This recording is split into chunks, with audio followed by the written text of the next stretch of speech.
warahmatullahi wabarakatuh.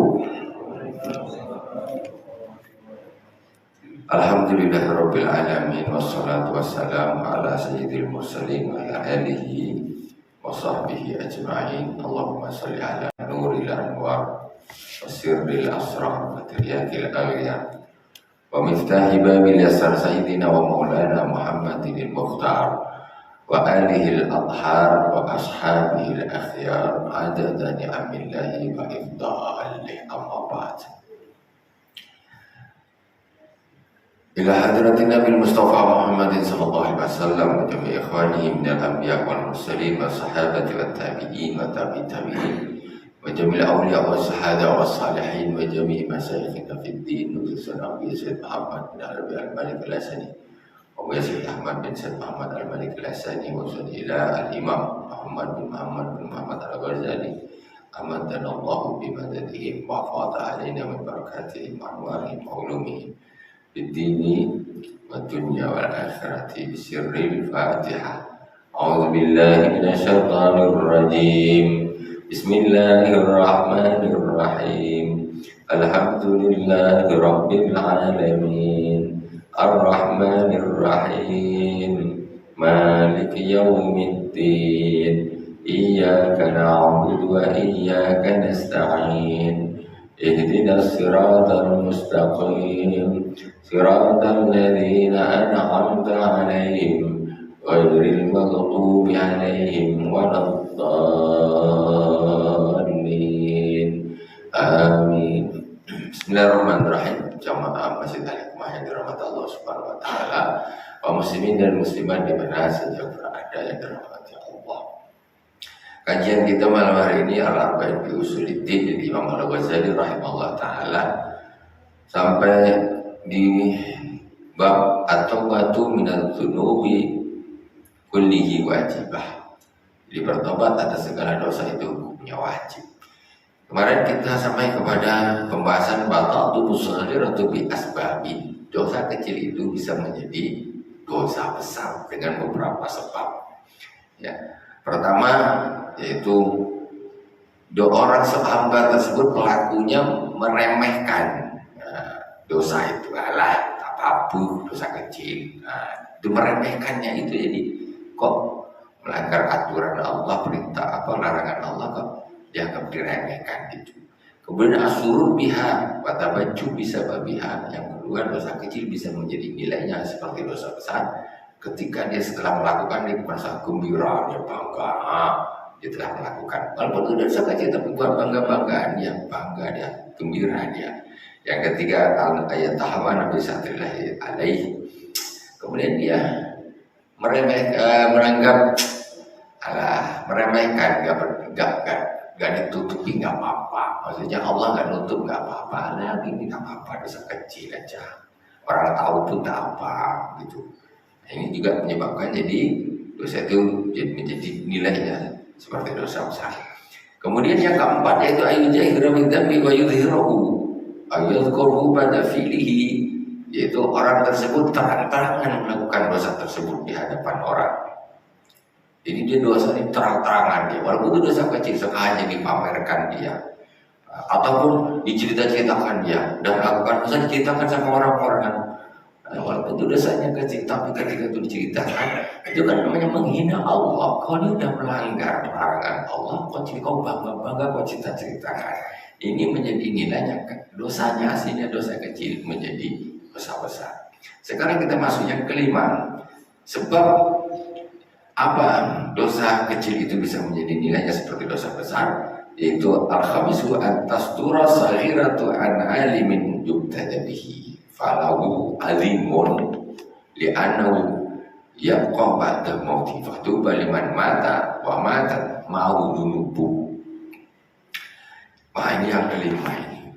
Yang kelima, dosa kecil itu dilakukan oleh seorang alim yang panutan.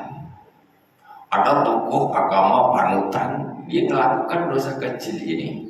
Ini nilainya menjadi besar bagi dia. Kenapa? Karena masyarakat nengok, oh itu melakukan ustadznya, kiainya, apa berarti boleh. Ini berarti boleh nih. Akhirnya orang-orang masyarakat awam ini ikut semuanya. Padahal itu dosa. Alah gak apa-apa. Ini dosa kecil. Masyarakat nengok, oh itu dia panutan tuh. Jadi masyarakat oh berarti yang itu boleh tuh gak apa-apa. Jadi akhirnya dia ketika dia mati, ini masyarakat tetap melakukan dosa yang mencontoh yang dilakukan oleh orang panutan itu tadi. Jadi kalau jadi panutan ini repot. Jadi harus lebih hati-hati. Jangan sampai kita melakukan satu hal yang sebenarnya tidak boleh. Tetapi kan orang yang difigur tak mungkin lah ini kalau ini dosa kok dilakukan dia. Tak mungkin. Jadi harus ekstra berhati-hati. Dosa kecil itu apabila dilakukan oleh orang panutan, ya bisa menjadi besar karena masyarakat jadi ikut-ikutan melakukannya. Umpamanya apa ya?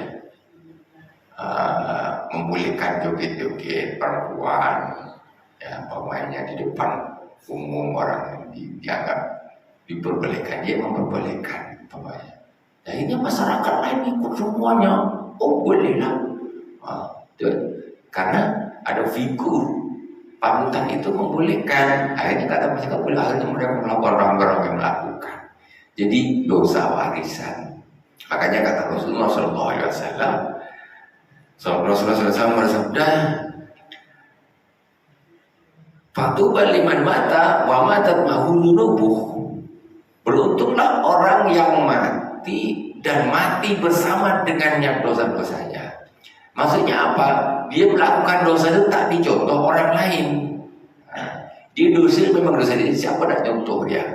Tapi kalau seorang figur, seorang tokoh melakukan satu perbuatan dosa, dia mati tapi dosanya tetap hidup. Maksudnya apa? Orang akan selalu melakukan dosa mencontoh dia. Tak mungkin dia syekh, dia ustaz, dia kayak dia melakukan salah itu, yang dilakukan itu betul itu. Karena panutan ikut apa panutan saya. Saya begini hancur repotnya. Itu mati orangnya, tidak mati dosanya, ya. Jadi istilahnya dia melakukan sesuatu yang kemudian dicontoh oleh orang-orang lain sehingga dia tetap dapat dosanya, terus dosa warisan namanya itu. Itu ruginya itu di situ. Sebagaimana kalau orang ilmu yang bermanfaat mengajarkan ilmu atau memberi contoh yang bagus, orang ikut dia dapat pahala. Terus kebalikannya ketika memberi contoh yang jelek, perbuatan dosa diikuti orang awam, dia sudah mati tapi dosanya tetap hidup. Maka kata Rasulullah, beruntunglah fatuba liman mata wa matat ma'udzunubu. Orang kalau dah mati, dosanya mati sekali, aman dia, beruntung. Karena tak dapat tambahan dosa baru sudah mati tapi masih transfer dosa terus. Jadi jangan sampai memberikan contoh kepada orang untuk melakukan dosa. Apa ngajarin? Ini punya kawan nih nggak tahu apa-apa, diajarin dia melakukan dosa gini. Aja dia udah mati, kawannya nih ketagihan terus saja. Nah, itu namanya dosa warisan. Terus jangan dapat, terus pas lagi kawannya ini masih menjadi berdosa melakukan, dia dapat. Siapa yang dulu yang ngajarin? Dia tak tahu, diajarin dia pula, nyontoh sama kawan ini tadi. Itu cuma satu orang, tapi kalau figur ratusan ribuan orang, puluhan ribu orang bahkan mau tengok, itu Ustaz tuh bilang, Ustaz tuh boleh tengok tuh orang yang tuh semua, ribuan orang yang tuh dia macam mana? Nah maka itulah akhirnya dosa kecil kumpul, jadi dosa besar. Nauzubillah Allah yafatna. Wa man sanna sunnatan sayyi'atan fa alaihi wizruha wa wizru man amila biha ila yaumil qiyamah. Barang siapa yang membuat satu kebiasaan yang jelek, satu sunnah yang jelek, kebiasaan yang jelek, kemudian diikuti oleh orang lain, ya. Fa alaihi wizru wa wizru man amila biha ila yaumil qiyamah, maka dia baginya dosa waktu dia melakukan dan dosa orang yang melakukan setelahnya sampai hari kiamat.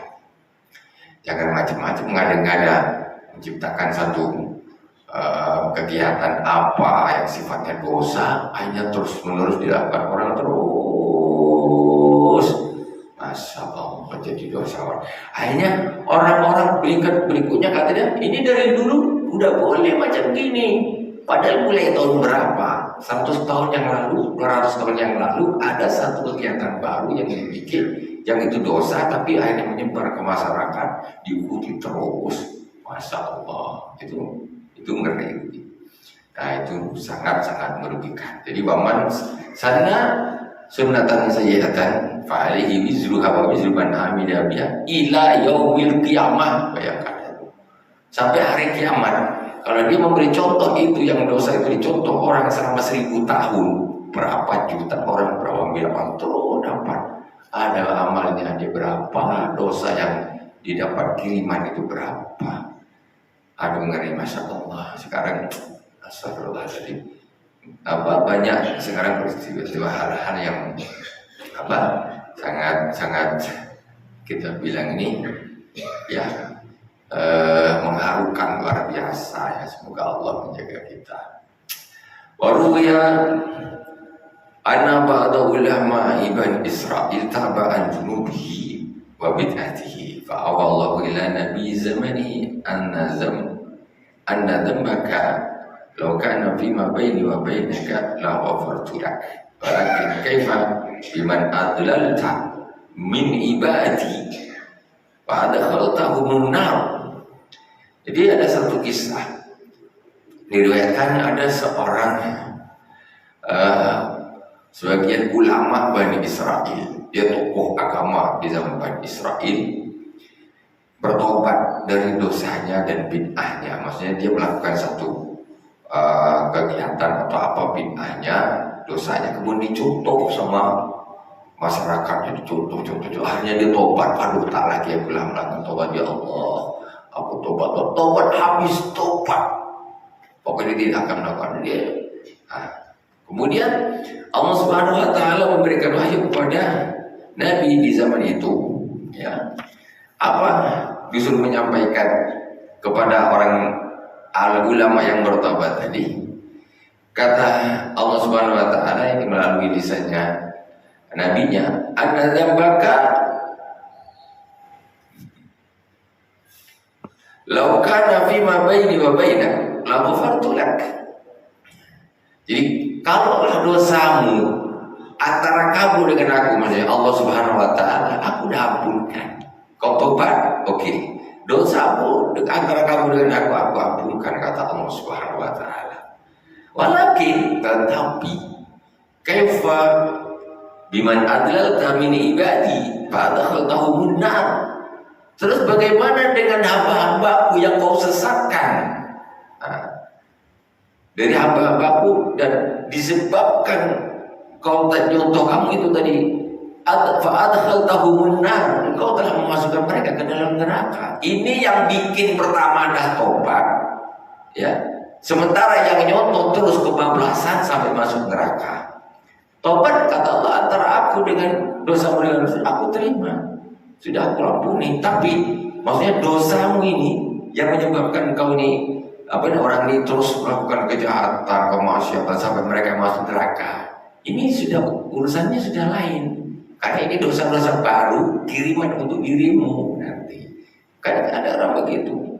Dia jadi orang entah sesat, toko sesat apa, nggak tahu kan. Jadi para pengikutnya ikut. Setelah itu dia tobat. Iyalah kau tobat. Tapi kau masih dapat dosa orang-orang yang mengikutimu itu sampai hari kiamat. Nah, itu kalau dosa kecil. Kalau dosa besar apa lagi? Udah dosa besar dicontohkan ke umum, dikatakan boleh, diperbolehkan, sampai menjadi satu kepercayaan, diikuti oleh umatnya, oleh pengikutnya. Naudzubillah sama naudzubillah. Mau jadi apa? Wa alal jumlah fala ba'isa ala taubah illa al-khawf as-sadir anil basirah wal ma'rifah. Falnadhkur fadilatal khawf. Maka secara kesimpulannya, orang itu tidak akan bertobat, ya, kecuali karena al-khawf, takut. Karena takut, ya, karena takut kepada Allah Subhanahu, yang keluar dari dalam hatinya sendiri itu rasa takut. Ya Allah, macam mana bisa kalau dalam hati? macam mana di kubur, macam mana di akhirat nanti, di neraka macam mana tak tobat. Orang lain yang meninggal dah banyak dan duluan, tinggal giliran kita di sisa-sisa penduduk bumi saja. Dulu zaman atuk kita, zaman bapak, sekarang siapa lagi? Apalagi dah jadi atuk-atuk, nak kapan lagi? Nak tunggu apa lagi? Nah, ini kapan lagi nak tobat? Jangan tobat setelah mati. Ini masalahnya. Fadhkur fadilatul khauf. Maka mari kita menyebutkan tentang keutamaan al-khauf. Al-khauf itu takut kepada Allah Subhanahu wa taala, takut kepada siksa kubur, siksa neraka, itu namanya khauf. Al-asl adzani fil khauf. Pokok pembahasan yang kedua yaitu membahas tentang al-khauf. Takut. Faqad jama'a Allah taala lil khaifin al-huda war rahmah wal ilm war ridwan. Sungguh Allah Subhanahu wa taala telah mengumpulkan bagi orang-orang yang takut, bukan takut hantu, bukan takut pada Allah Subhanahu wa taala, ancaman, takut siksa. Allah Subhanahu wa taala telah mengumpulkan kepada orang-orang yang takut al-huda, petunjuk, warahmah, rahmah, wal ilmu, waridwan dan keridhaan, 4 di dalam satu. Ketika orang ada khauf di dalam dirinya, Allah akan ngasih dia hidayah, Allah akan ngasih dia rahmah, Allah akan ngasih dia ilmu, dan Allah akan ridho kepadanya. Wa nahika bidzalika fadlan faqala ta'ala hudaw wa rahmatun lil ladzina hum li rabbihim yarhabun. Jadi petunjuk dan rahmat bagi orang-orang yang takut kepada Tuhan mereka. Itu satu, berarti hudan warahmah. Orang kalau takut sama Allah, takut siksa Allah, ancaman di surga, ancaman neraka, itu nanti Allah akan hudan warahmah. Allah akan kasih petunjuk dia, dijaga dia, kasih petunjuk, kasih dia rahmat. Belum lagi waqala innama yakhshallaha min ibadihil ulama. Sesungguhnya yang takut kepada Allah Subhanahu wa taala dari hamba-hambanya hanyalah para ulama. Para ulama yang betul-betul takut kepada Allah Subhanahu wa taala itu ulama. Innama yakhshallaha min ibadihil ulama. Jadi ulama itu adalah orang-orang yang takut kepada Allah Subhanahu wa taala. Ulama yaitu berdasarkan kata ilmu. Macam mana orang bisa punya rasa khauf? Dia harus berilmu, harus ngaji. Nanti dari situlah Allah ngasih apa nih? Rahmah, ngasih keberkahan. Sehingga ada khaufnya. Kalau orang tak belajar macam mana nanti? Zaman sekarang ini beragama ini macam senang, itu aja. Pokoknya dah nak nikah, syahadat, bisa, sudah masuk surga lah tuh nanti itu. Tak ada lagi. Yang penting syahadat itu hanya sekedar untuk proses akad nikah ya. Istighfar. Setelah itu tidak ada nambah ilmu, belajar tak ada. Sibuk, habis itu sibuk cari duit. Duit, tiap hari bikin duit, terus dunia, terus kapan ngajinya, kapan belajarnya. Kalau ada majlis taklim kalau sempat, ada majlis zikir kalau sempat. Jadi akhirat hanya untuk sampingan saja, kalau sempat saja. Padahal kegiatan-kegiatan duniawi tidak akan pernah ada habisnya sampai mulut disumbat pakai tanah baru habis. Mesti begitu, ada urusan dunia, besok ada. Kalau nunggu free dari urusan dunia, dia tak kaji, dia tak belajar, dia tak taklim, dia tak masuk majlis, kita tak ada ceritanya. Kok kita menghinakan kali dengan majlis-majlis Allah Subhanahu wa taala, majlis taklim. Kita meremehkan, nanti aku masih ada acara nih, Macam-macam kan, ini udah penat lah, ini nanti apa? Ini aku datang ini diremehkan. Macam mana Allah Subhanahu Wa Taala akan memprioritaskan kita nanti di akhirat ketika kita meremehkan majlis-majlisnya Allah Subhanahu Wa Taala? Jangan kalau sempat. Akhirnya pertama kayak gitu, akhirnya lebih barat sholat kalau sempat, puasa kalau sempat. Jadi akhirat itu cuma hanya untuk sampingan aja kalau sempat saja. Yang penting kerja aktif, absen penuh, lembur oke, semua jangan sampai apa kurang. Innama yakhshallaha min ibadihi ulama wa qala ta'ala radhiyallahu anhum wa radu anhu dzalika liman khasya rabbah. Radhiyallahu anhum, Allah ridha kepada mereka, wa radu an, dan mereka ridha kepada Allah Subhanahu wa taala. Dzalika liman khasya rabbah, itu bagi orang-orang yang takut kepada Tuhannya. Kalau dah takut kepada Tuhannya, ya takut ancaman-ancaman di akhirat nanti, siksa-siksa di akhirat, itu Allah ridho kepada kita.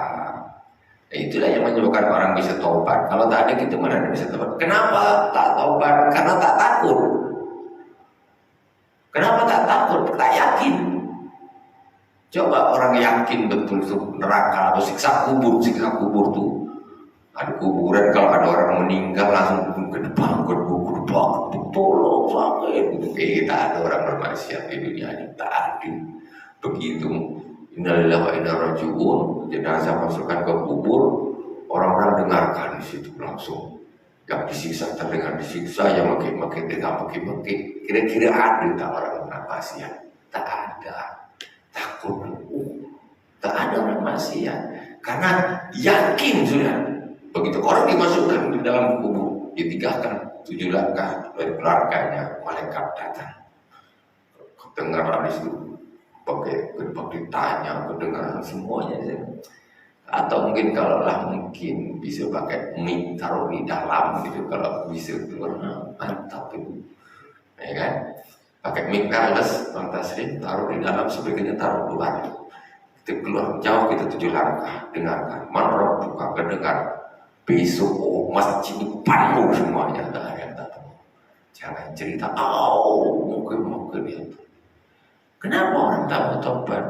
Karena tak yakin. Itu dia masalah itu. Rasulullah itu dibukakan semua sama Rasulullah. Lewat ke kubur sini, 2 kubur sedang diazab, kata Rasulullah SAW. Sedang diazab. Jadi kata Rasulullah, amat azab al-qabri minhu. Apa nih? Berbicara tentang masalah istibrak, yaitu membersihkan bekas air kencing. Sampai Rasul bilang, amat azabil qabri minhu, kebanyakan umumnya siksa kubur itu berangkat dari tidak membersihkan air kencing. Contoh, jadi Rasulullah tahu nih, kalau ke kubur dia tahu ini sedang disiksa. Tahu itu untuk para kekasih-kekasih Allah Subhanahu Wa Taala. Sebagai kekasih-kekasih Allah tampakkan. Tapi untuk orang awam itu sebagai ujian. Yakin tak? Kalau tak yakin ya terus maksiat. Wa qala sallallahu alaihi wasallam, Rasul hikmati makhafatullah. Awal daripada hikmah yaitu takut kepada Allah Subhanahu Wa Taala. Apa saja? Hikmah apa? Itu awalnya dari rasa takut kepada Allah. Rasa takut, kita jadi perlakukan kita baik, kita mau belajar, kita mau sholat, kita mau banyak berzikir dan lain sebagainya, istiqomah. Wa qala alaihi salam, man khafa Allah Ta'ala khafahu kulla syai'. Rasulullah SAW bersabda, barang siapa yang takut kepada Allah Subhanahu Wa Taala, maka segala sesuatu akan takut kepadanya. Jadi orang ini kalau takut kepada Allah, jadi orang ini dengan dia akan takut. Jadi wibawa, hebatnya, kuatnya. Orang yang takut, tak berani, takutlah, seganlah. Jadi man khafa Allah, barang siapa yang takut kepada Allah, khafahu kulla syai', maka akan takut kepadanya, semua sesuatu akan takut kepadanya. Rasulullah tengok Masya Allah, hewan-hewan semua tunduk sama Rasulullah. Luar biasa. Di zaman Sayyidina, tahu saya kita bilang Rasulullah di zaman Khalifah Sayyidina Umar bin Abdul Aziz. Nah, orangnya khauf, kuat. Jadi di zaman Sayyidina Umar bin Abdul Aziz, serigala gak mau makan kambing. Ya. Karena apa? Karena Sayyidina Umar bin Abdul Aziznya pemimpin yang soleh, yang takut kepada Allah Subhanahu Wa Taala, tak ada korupsi, takut. Sayyidina Umar bin Abdul Aziz tak ada korupsi, takut dia kepada Allah Subhanahu Wa Taala. Begitu beliau mengantarkan khalifah sebelumnya, Khalifah Sulaiman kalau tidak salah, mengantarkan ke kubur, ya, dikebumikan selesai, otomatis Sayyidina Umar bin Abdul Aziz ini penggantinya langsung menduduki takhta khalifahnya. Begitu yang khalifah yang sebelumnya dikebumikan, langsung Sayyidina Umar ini, kan saya kalau zaman sekarang ini waliul ahad, wakil nanti calon pengganti, ya. Kalau rajanya meninggal langsung ini naik. Sayyidina Umar bin Abdul Aziz ketika mengantarkan Khalifah Sulaiman, kalau itu Khalifah Sulaiman, selesai pembukaan, ini mau berdiri nih, selesai penguburan, bunyi dentuman jalan, boom, boom, boom, boom, boom, boom. Jadi jalan ini bergetar. Beliau kaget, itu suara apa? Kata orang-orang dekat-dekatnya khalifah, itu adalah suara kendaraan khalifah yang akan menyambutmu, baik khalifah yang baru. Jadi disambut dengan barisan tentara berkuda, mungkin ada gajahnya, ada apa. Jadi sampai jalan tuh ramai, sampai terdengar ramai. Kalau zaman sekarang mungkin ada drum bandnya lah sekali, kan iring-iringan pakai mobil Alphard, Pajero Sport, Fortuner, apapun bawa iring macam ini, ya. Kalau zaman dulu ya kuda, onta, gajah. Itu zaman Sayyidina Umar bin Abdul Aziz, belum ada Pajero Sport, belum ada Fortuner, belum ada Alphard, belum ada Land Cruiser, belum ada. Tapi itu nilainya seperti itu sama. Jadi beliau kaget, itu untuk menyambut khalifah baru, untuk menyambut anak khalifah, jemputan. Jadi balik dari kubur itu langsung mau dinaikkan ke kendaraan kebesaran, mungkin pokar naik apa di situ, pakai kuda mewah dan sebagainya, kendaraan. Nah, ketika tahu itu apa saja Umar bin Abdul Aziz, mereka suruh buyar, suruh pulang semuanya, tidak usah ikut mengiring-iringnya. Aku tidak mau itu, semuanya pulang. Mana? Di hall mana? Katanya. Di hall itu kuda, blasteran kuda sama keledai, dia agak lebih besar daripada keledai.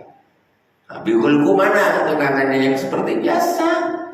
Jadi tidak ada, pemimpin itu gak harus naik kendaraan bagus-bagus. Ya, pemimpin itu orang bilang Sayyidul Qaumi khadimuhum. Pemimpin suatu kaum itu pelayannya kaum, bukan minta dilayani. Sekarang ini dibalik, karena orang-orang yang bagian-bagian itu sekarang mereka yang menguasai itu, mereka mindsetnya seperti itu. Jadi Sayyidul Qaumi khadimuhum, orang pemimpin itu hakikatnya pelayannya masyarakat, pelayannya umat, jangan dilayani umat. Jadi fasilitas saya harus komplit dulu, gini-gini, nggak bisa begitu. Apa nggak bisa? Saya tidak Umar bin Abdul Aziz ditolak semua kendaraan mewahnya itu, ditolak. Balikkan semuanya, aku tidak mau. Ambilkan, bihulku mana? Ambilkan. Saya Umar bin Abdul Aziz naik ke bihul, ya, naik ke bihul sudah naik sendiri, tanpa ada iring-iringan patwal. Kalau zaman sekarang kan ada patwalnya nih, semua yang lain minggir semuanya. Jadi itu sudah terbalik dengan aturan yang sesungguhnya mengikuti aturan secara baginda Rasulullah SAW aturan yang benar. Jadi bukan apa nih ya, karena pemimpin ini kan ada macam dua ya, pemimpin yang semacam khulafaur rasyidin atau al-muluk al-adud, raja-raja yang sewenang-wenang. Nah ini ada dua model. Jadi kita mau pakai yang mana? Kita mau pakai yang mana? Kalau al-muluk al-adud, raja yang hanya lebih mementingkan dirinya sendiri. Kalau kita ingin menjadi pemimpin yang mendapat ridha Allah Subhanahu Wa Taala, tidak justru jauh dari Allah Subhanahu Wa Taala ketika menjadi pemimpin, ikut metodenya khulafaur rasyidin. Ya minimal metodenya Sayyidina Umar bin Abdul Aziz. Itu seperti itu. Takut kepada Allah beliau. Sayyidina Umar bin Khattab. Sayyidina Umar bin Khattab ini kakeknya Sayyidina Umar bin Abdul Aziz. Dia masih buyutnya Sayyidina Umar bin Abdul Aziz. Ketika diangkat menjadi khalifah, takut beliau, aku khawatir nanti akan ada seekor sapi mati, anak sapi mati di ujung sungai Furat. Bagaimana aku mempertanggungjawabkannya di hadapan Allah Subhanahu Wa Taala? Itu anak sapi mati di ujung sungai Furat, kata Sayyidina Umar, aku takut macam mana aku mempertanggungjawabkannya di hadapan Allah Subhanahu Wa Taala. Ini kenapa? Khauf. Ada khaufnya di situ, rasa takut di situ. Jadi pemimpinnya harus punya rasa takut. Jangan ambisi kepada hanya pemerintahan, kekuasaan saja. Itu tidak terjadi pada untuk yang al-muluk al-adud, ya, raja-raja yang sewenang-wenang. Ya tinggal mau ikut mana sudah, ya. Tinggal mau ikut mana dan semuanya itu akan dipertanggungjawabkan di akhirat. Jadi satu hikmah itulah tadi Sayyidul Qaum ya Khatimum itu sebenarnya harusnya dijadikan satu pegangan bagi para pemimpin yang ingin mencari ridha Allah Subhanahu Wa Taala. Pemimpin itu melayani, bukan minta dilayani, memfasilitasi, bukan minta difasilitasi. Toh aku semua pemimpin dan lain sebagainya. Tidak begitu. Selagi bisa untuk berlaku baik, berbuatlah. Sayyidina Umar bin Abdul Aziz dia pakai kendaraan pribadinya juga. Saya ini untuk umum dan untuk kebaikan bersama. Saya tidak menjustis atas satu, tidak. Tapi ini memang aturan memang yang semestinya diambil oleh seorang pemimpin untuk sebagai pengingat lah, untuk sebagai pengingat saja. Jadi jangan sampai kita ini lebih terbawa kepada arus kepemimpinan yang tidak nabawiyah, tidak ikut aturan dari baginda Rasulullah SAW. Kalau kita lihat Sayyidina Abu Bakar sebagai Rasulullah, terus Sayyidina Abu Bakar, Sayyidina Abu Bakar jadi khalifah, yang nggak tambah kaya. Jadi khalifah, jadi pemimpin itu bukan kerja supaya tambah banyak duitnya. Ini jadi satu permasalahan di masa sekarang. Jadi kalau menjadi pejabat, menjadi pemerintah, menjadi pemimpin yang untuk kerja cari duit, ini yang jadi masalah sebetulnya. Gimana Pak? Itu seperti itu. Kami zaman dulu tidak, tapi beramal, beribadah, mencari ridha Allah Subhanahu Wa Taala. Sayyidina Abu Bakar Siddiq, Sayyidina Umar sampai begitu macam mana? Gak imbang antara tanggung jawab di hadapan Allah Subhanahu Wa Taala dengan kesenangan yang diambil ketika menjabat, juga imbang, jauh, luar biasa itu jauhnya. Masanya kenapa itu terjadi? Khaufnya tidak ada, khaufnya kurang, ya. Rasa takutnya kepada Allah Subhanahu Wa Taala, takut kepada ancaman-ancaman di hari kiamat, di hari akhir itu kurang, sehingga santai aja, cincai ini tak apa, zolim sana, zolim sini, potong sana, potong sini, terserah, sogok sana, sogok sini, lantaklah. Kenapa? Nggak takut, khaufnya kurang. Sehingga ketika orang tidak khauf, Allah nggak ridho. Radhiyallahu anhum wa radu an dzalika liman khasya rabbah. Allah ridho kepada mereka dan mereka ridho kepada Allah, dan keridhaan itu adalah liman khasya rabbah, bagi orang yang takut kepada Allah Subhanahu Wa Taala. Bukan jadi kita nih kalau di dunia ini jadi pemimpin nih, kalau nggak bisa betul-betul ini memang ngeri tanggung jawab di akhirat. Kalau bisa betul-betul lanjutkan bagus. tapi harus berubah ya, lebih lebih baik dan lebih baik. Sayyidina Ali, ya Sayyidina Utsman bin Affan, Sayyidina Ali, semuanya mereka menjadi khalifah itu bukan ambisi dan bukan diniatkan untuk menambah mencari kekayaan, tidak sama sekali. Yang jadi raja, jadi pemimpin, jadi kekayaan siapa? Ya Fir'aun, ya Qarun, ya Haman. Itulah mereka yang mengambil kekuasaan untuk mencari kekayaan. Sayyidina Rasulullah SAW, Sayyidina Musa alaihissalam, itu bukan menjadi tujuan hidup. Ya, bagaimana Sayyidina Musa alaihissalam cuma punya tongkat saja. Musuhnya orang super kaya, derajat duniawinya sangat tinggi, sangat kuat, tentaranya sangat banyak. Tetapi Sayyidina Musa bisa mengalahkan, menundukkan mereka. Kalau kita tengok sejarah, kita akan bilang kita akan ikut Nabi Musa. Ya Pak ya. Kalau kita tengok sejarah, kita cerita Nabi Musa dengan Fir'aun, ibu-ibu. Kira-kira kita ikut Fir'aun apa ikut Nabi Musa? Ikut Nabi Musa tentu. Semua kita ketika kita tanya, ini ada kisah Fir'aun dan Nabi Musa, kita ikut siapa? Ikut Nabi Musa. Tapi sekarang realitanya bagaimana? Kita lebih ke Fir'aunnya, ikut ke metodenya Fir'aun, otaknya Fir'aun, apa ikut kepada Nabi Musa yang hidup dengan kesederhanaan, taat kepada Allah, istiqomah, seperti itu. Jadi kalaulah umpamanya kita hidup di zamannya Nabi Musa, Fir'aun, belum tentu. Buktinya pengikutnya Nabi Musa itu sedikit. Kebanyakan yang ikut Fir'aun. Sampai orang-orang kampung nengok ketika Fir'aun Qarun keluar, Masya Allah, Qarun kayanya dengan pakaian kemegahan, kepingin mereka seperti itu. Itulah yang terjadi zaman sekarang. Orang lebih silau dengan kekayaannya si Qarun di zaman Nabi Musa daripada mereka cenderung merapat mendekat kepada Nabi Musa alaihissalam. Buktinya apa? Buktinya di zaman Nabi Musa, pengikut Nabi Musa sedikit, tidak imbang dengan pengikutnya Fir'aun, Qarun dan Haman. Itu seperti itu. At-tarikh itu nafsah. Jadi sejarah itu akan berulang. Seperti itu. Nah, zaman Nabi Muhammad, tengok orang-orang Quraisy kaya raya, bajunya bagus-bagus. Namun ikut Rasulullah masalah miskin-miskin. Ya, ada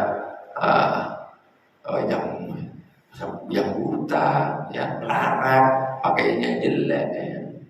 Itu yang jadi ikut menjadi orang-orang yang pilihan Allah Subhanahu Wa Taala. Jadi untuk komitmen seperti itu memang susah. Ya kita mohon kepada Allah agar kita selalu diberi hidayah kita semua ini. Wa qala alaihi salatu wassalam, man khafa ghairallah khawafahu lahu min kulli syai'. Wa man khafa, tadi yang pertama man khafa Allah. Man khafa Allah ta'ala khawafahu kullu syai'. Barang siapa yang takut kepada Allah Subhanahu Wa Taala, maka akan takut kepadanya segala sesuatu. Akan takut hibahnya tinggi, hibahnya tinggi, takut orang segan. Kebalikannya, man khafa ghairallahi ta'ala khawafahullahu min kulli syai'. Barang siapa yang takut karena selain Allah, barang siapa yang takut kepada selain Allah, dia tidak karena Allah, dia bertindak segala sesuatu, gak takut dia sama Allah, tapi dia takut karena selain Allah. Resikonya apa? Khawafahullahu min kulli syai', maka Allah akan beri dia ketakutan dari segala macam sesuatu. Ya, orang kalau melakukan sesuatu, dia takutnya bukan karena Allah, karena ini, maka Allah akan memberi dia ketakutan dari segala macam sesuatu. Nah gini nanti macam mana ini, nah gini nanti macam mana lagi, pening dia, pusing dia. Kenapa? Dari awal kau sudah salah. Kau bertindakmu itu bukan takut karena Allah, tapi karena A karena B, karena fulan dan lain sebagainya, karena bosmu dan ini, maka kau akan takut kepada segala sesuatu. Cobalah percaya. Lakukanlah sesuatu hal yang melanggar aturan Allah, tapi itu taat kepada bosmu, maka engkau akan selalu dihantui dari segala sesuatu. Nah ini sudah Rasulullah bilang, khawafullahu min kulli syai'. Maka Allah akan memberi dia rasa takut dari segala macam sesuatu. Ketemu ini takut, ketemu ini gimana, ketemu ini nggak tenang, gitu bukan tenang. Hidup paling tenang itu adalah bertindak atas dasar takut kepada Allah Subhanahu wa Ta'ala, bukan takut kepada bos. Nah ini, kalau sudah takut kepada bos itu kepada saya Allah, maka efeknya nanti dia akan diberi ketakutan terhadap segala macam sesuatu. Wa qala alaihi salam, qala Allah Ta'ala wa izzati wa jalali la ajma'u ala abdi khawfain wala ajma'u lahu amnain fa idza amintani fid dunya akhaftuhu yaumal qiyamah wa idza khafani fid dunya